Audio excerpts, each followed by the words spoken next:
Thank you, Mr Speaker. My question is to the Prime Minister. Labor's third budget is the wrong budget for Australia.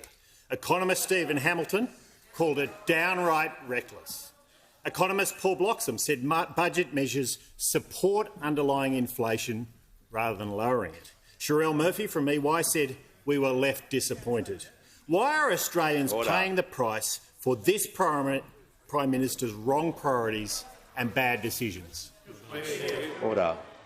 Call to the Prime Minister.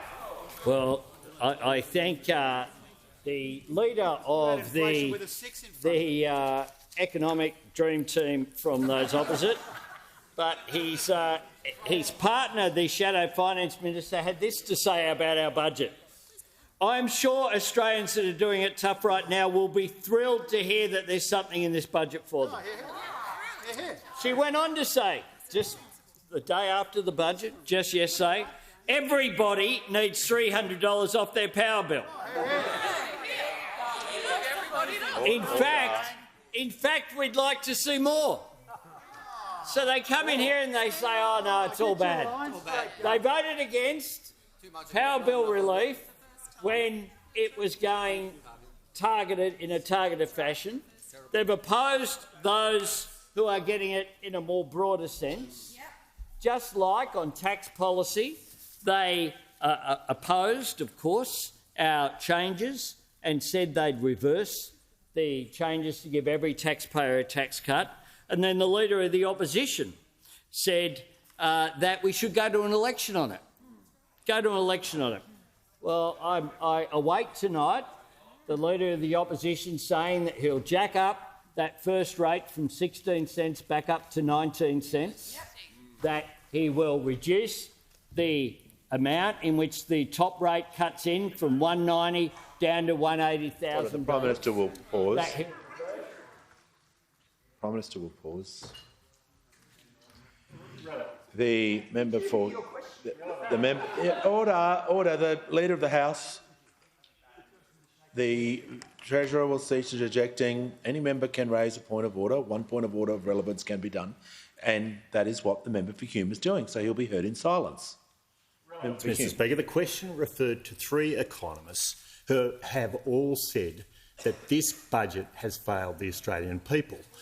He is not talking about this budget, Mr Speaker. He's talking about something else entirely. Resume your seat. I don't know what the quotes. Order. I don't know what the quotes were. You're right. He's referring to the question contained quotes, and content at the end of the question was why are Australians paying the price for this government's wrong priorities. I'm assuming that the Prime Minister doesn't agree with that premise, and he's arguing why, and he's delivering quotes to support that. You just said the question did contain quotes, so I don't know what those quotes were.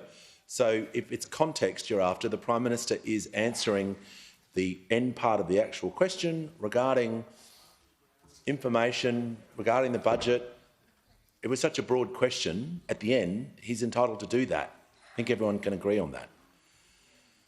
The Prime Minister has the call. Thanks very much, Mr Speaker. I was asked about the commentating on our budget, and I went to quotes from the Shadow Finance Minister, and the Shadow Treasurer got up and complained and said that wasn't relevant. What a team they have. What a team, eh?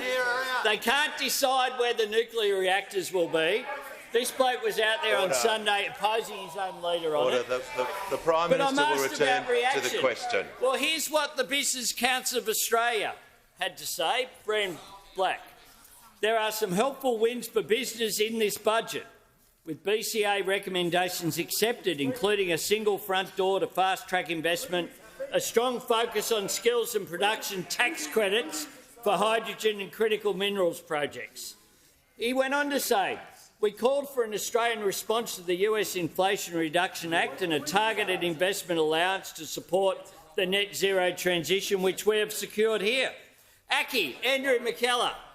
The government's commitment to reforming Australia's skills system is welcomed by business. We are also pleased with the investments in growing the construction workforce. The Minerals Council of Australia has come out and backed it. The Australian Retailers Association, Australian Industry Group, Housing Industry Association, all of these groups coming out and applauding our budget. Has concluded. The Prime Minister's time has concluded.